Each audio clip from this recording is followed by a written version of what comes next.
Following the creation of the First Republic in France, after the King Louis XVI had been dealt with, there was a period of terror and slaughter which occurred across the country. It was a very tense and dangerous time in France, as the Committee of Public Safety would deal with any accusation of treason the very same way.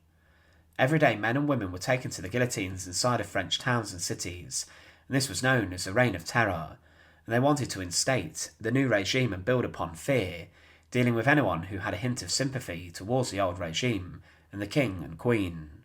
It was believed that between 10 to 12,000 people were executed without trial during this period of time, which lasted under a year, and inside of Paris almost 3,000 people were executed within the city. This meant that each day dozens were being executed inside of the French capital. Join us today as we look at the brutal executions of the Reign of Terror, and to support our channel, please make sure to subscribe. Inside of France in the summer of 1793, there was a feeling amongst the politicians in the country that there would be a civil war, and that there could be a counter-revolution in which people wanted to reinstate the monarchy. Bertrand Barrère, a member of the National Convention, stated, "Let's make terror the order of the day," and with this it's believed that he wanted to impose a system of terror inside the country to stave off the threat of a return to the old system of government and monarchy. The convention agreed to create the Revolutionary Army, but other historians have claimed that there was not actually a system of terror officially instated by the new government. However, Robespierre would refer to the idea of terror, and he hoped that fear would keep the enemies of the Republic at bay. Robespierre did not agree with having terror as the order of the day initially, and as a policy of the government, but he would instead refer to this as justice, seeing the executions of people in opposition as necessary. He would say in a speech, "If the basis of popular government in peacetime is virtue, the basis of popular government during a revolution is both virtue and terror. Virtue without terror is baneful, terror without which virtue is powerless. Terror is nothing more than speedy, severe, and inflexible justice. It is thus an emanation of virtue. It is less a principle in itself than a consequence of the general principle of democracy applied to the most pressing needs of the homeland." The monarchies of Europe were hostile to the French Revolution, and they believed that the ideas would spread to other countries, leading to those monarchies being overthrown as well.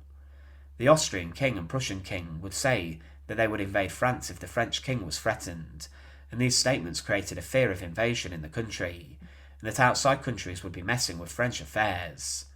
This made revolutionaries more hostile to the king, who was of course executed, but others would declare war against Austria and Prussia. France would suffer heavy defeats, but they did stop the Austrian and Prussian forces from invading the country. But their defeats created a lot of paranoia, and it is with this that served as justification for the violence of the Reign of Terror, and the government justified it, saying it was necessary to unify France in the face of foreign opponents. On the 10th of March 1793, the National Convention created the Revolutionary Tribunal. This was a body that would deal with many of the accused of treason against the revolution. Around half of those who were charged by the tribunal were acquitted, but the terror was in a sense a purge of the people, and a purge of those who may have harboured slight sympathy for the monarchy. One of the figures who would spearhead this was Maximilien Robespierre, who became the brutal leader of the Committee of Public Safety. The committee would persecute many different people who would not completely agree with them, and they would purge those with different beliefs, leading to high-profile politicians such as Georges Danton being sent to the guillotine. There was unrest and violence in many French regions, and people believed that the terror went against the foundations of the revolution. Robespierre wanted the revolution to have one single will, and at the end of March 1794, Georges Danton, who criticised the Committee of Public Safety, was arrested on charges of corruption and conspiracy. Robespierre insisted on his execution, and along with 14 others, he lost his head on the guillotine. The guillotine as a device was only really developed in France as an execution device and method, so that the heads of the critics could be taken off quickly in public. The idea of a public execution was key, so that the terror could be witnessed by people all around. The most common form of execution during the Reign of Terror was beheading, and in Paris this was done at the Place de la Révolution. The victims in groups of dozens would be gathered together and would be taken to the guillotine in carts, often after hastily arranged trials, and from here they would be marched up to the steps of the scaffold. The executioners and their assistants would not even have time to clean the blade. With this, one by one, the victims would be then strapped to the wooden board before they were placed under the slanted blade of the guillotine, and the executioner would then release the blade, taking their heads clean off. The terror lasted from September 1793 to July 1794, and in this the guillotine developed a reputation for being the national razor, and each day many people were being executed. What was shocking also is the weight of accusation that was levelled against the people who would be taken to the execution device. Often the condemned would have been suspected of harbouring anti-revolutionary ideas, and people would get revenge on their enemies by accusing them to the Committee of Public Safety. This meant that men and women who would just mention the slightest criticism would be marched to the guillotine. There are some harrowing stories, including one in which the wife of a condemned man, who was watching the proceedings beneath the guillotine, saw her husband's head being taken off. As she saw this, she began to cry, and this was interpreted as an act of sympathy for the anti-revolutionists, and because of this the woman was then taken to the guillotine seconds later, being executed seconds after her husband was for crying. People could be condemned for a huge variety of reasons, from cutting down or damaging a tree of liberty, to simply just saying the slightest remark which could have been taken the wrong way. Criminals were also executed during this time, and some accounts state that 16,000 people were killed on the guillotine during the Terror. Possibly the most famous victim of the Terror in many ways was Marie Antoinette, the Queen. She was dragged out to the Place de la Révolution in Paris on the 16th of October 1793, and for months the government had deliberated on what to do with her, following the execution of her husband the king.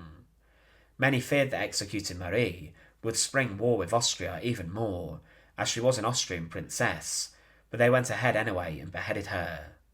The establishment of a special court by the Committee of Public Safety would lead to thousands of death sentences, and the bodies and heads of the victims were often displayed in public and above city walls to serve as a warning to the people to fall into line. They also used cannons to execute when the guillotines were busy.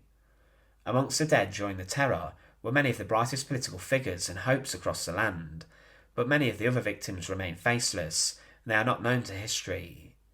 Many were members of the church or the defenders of the old regime and monarchy, but also many of the members were peasants who were starving and were struggling. Once the Terror began, it was impossible to stop, and Robespierre would pass the law of 22 Parail, which took the rights away for those accused to have a public trial and for legal assistance. Juries could only acquit or sentence to death. There was no possibility of jail time, and this only created more death. In the Vendée, a region of western France, the Terror was strong and brutal. This was a stronghold of royalist support and belief, and they rose up in rebellion against the revolutionary government. Because of this, the government sent soldiers to deal with the uprisings, and these troops were ruthless and would slaughter vast swathes of the civilian population. At Savonneres, the soldiers massacred, and in Chalais, they killed over 2,000 people, including women and children. The Terror would continue much longer in this area, until the uprising was finally dealt with. In Nantes, there was a system of mass drownings used, where victims were tied up and thrown into the Loire River, and it's believed 3,000 people were killed in this way.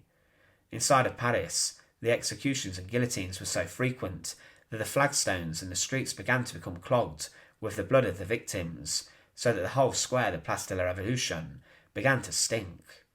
Executions because of this were then moved to the site of the former Bastille, but as time went on the crowds at the executions began to dwindle and shrink. Robespierre, the leader of the Terror, was himself executed during it, as he would be taken to the Place de la Révolution along with 21 other convicts. It would be Charles Henry Sanson, the man who executed the King and Queen, who would also take Robespierre's life, and it was said that when he was beheaded, there were joyous cries and applause that broke out within the crowd, which lasted for some time. But the effects of the Terror sometimes did more damage than they intended, and because of the executions, there was a significant amount of paranoia and unease across the nation. People began to become disillusioned with the revolution, and people even called for a restoration of the monarchy. But it was a brutal and bloody time in France, when thousands of people were executed in huge public scenes of horror, and when the streets would run red with the blood of the unfortunate. Thanks for watching. To support our channel, please make sure to subscribe, and once again, thank you so much for watching.